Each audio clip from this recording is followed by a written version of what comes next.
Hello, my name is Gary Cocke. I'm our Director of Sustainability at UTD, and I'm coming to you from my modest home garden.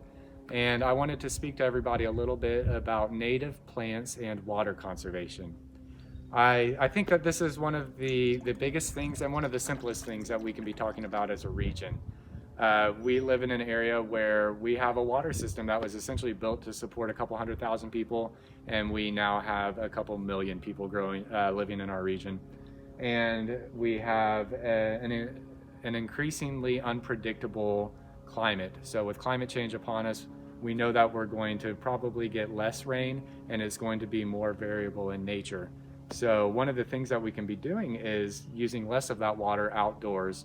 We use as much as 2/3 of our water outside to grow grass that is not native and provides no real ecological value. So one of the big things that I think we can be doing is planting native plants and using less water, only using the rainfall to provide the water that they need. And we can also be providing habitat for our native pollinators. Hopefully we'll see monarchs or a hummingbird during this video. It is the monarch migration, and I've seen a few out here. One of the big things that I tell everybody is that it doesn't need to be intimidating. My garden is not the best garden, but it's something that I've been able to do. It brings some joy to me. I put some plants into the ground, and everybody can be doing this type of thing. If you're interested in what the right plants would be, a good resource is the Texas Smartscape. It's an initiative by the North Central Texas Council of Governments, and they've brought together a team of experts. They've identified native and adapted plants that will work well in our environment.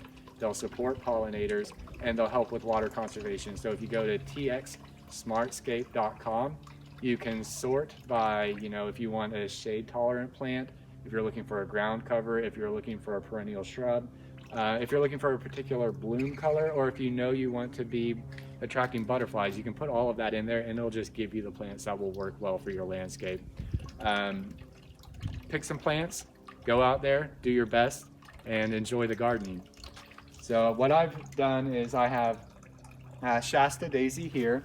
You can actually see if we were able to get in tight, we have some pollinators on the yellow blooms there already. This is something that I picked up this year. So this was a transplant that I put into the garden. It is a perennial, so that means it should come back year after year. This is a salvia. I planted it last year, and it has already begun to come back. This is going to probably get a couple feet taller and probably a couple feet wider. And I've actually got a few volunteers that have come up right next to it too. So it's not only thriving, but it's reproducing in the garden. It will have colorful blooms, and it will also provide a nectar source for pollinators once it starts to bloom.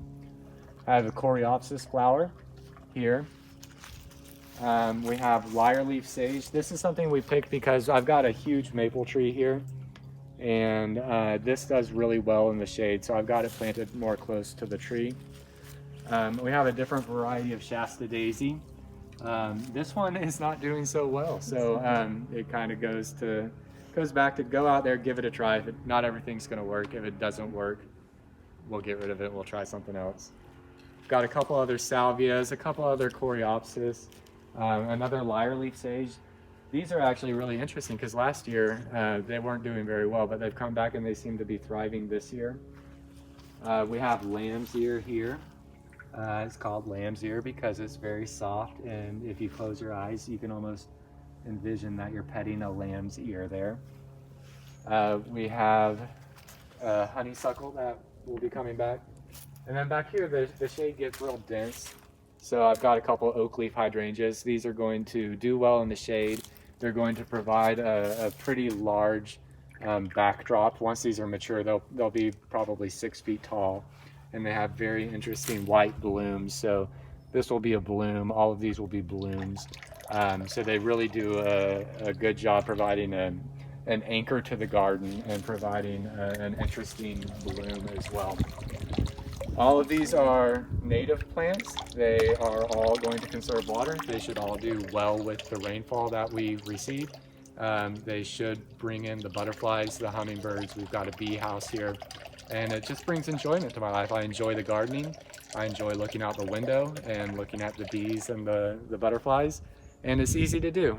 It's something everybody can do, and it really has a big impact. Like I said, we're going to need to be changing our relationship with water, and this is a great way to do it. So I encourage everybody to get out there and start gardening.